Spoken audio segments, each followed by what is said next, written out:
শুনেছি এবং আপনি যেভাবে ভূমিকা রেখেছেন এই চট্টগ্রাম বন্দরের ব্যাপারে, যে বিদেশিদের কাছে লিজ দেওয়া যাবে না, সেই প্রতিবাদের যে সফলতা আছে আমরা দেখতে পারলাম।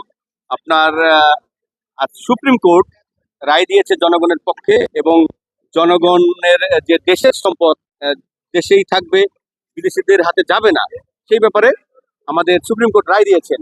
তো আপনাকে অসংখ্য ধন্যবাদ, এবং আপনার জীবন সার্বিক কামনা করছি। আপনাকে ধন্যবাদ। আমার ব্যক্তিগত পক্ষ থেকে আপনার মাধ্যমে দেশবাসীকে অবশ্যই অভিনন্দন জানাবো একটি সুখবরের জন্য। দীর্ঘ ১.৫ বছর ধরে আমি এই চট্টগ্রাম বন্দরের উপরে ধারাবাহিকভাবে পত্রিকাগুলোতে উপসম্পাদকীয় লিখে যাচ্ছি।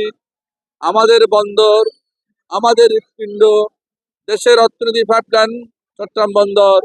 এই বন্দরকে কখনো বিদেশির হাতে এইভাবে ইজারা দেওয়া মোটেই সম্মুখীন হবে না মনে করে আমার অবস্থান থেকে এই প্রতিবাদ, তীব্র প্রতিবাদ লেখনের মধ্যে জাতিকে সচেতন সৃষ্টি করেছি।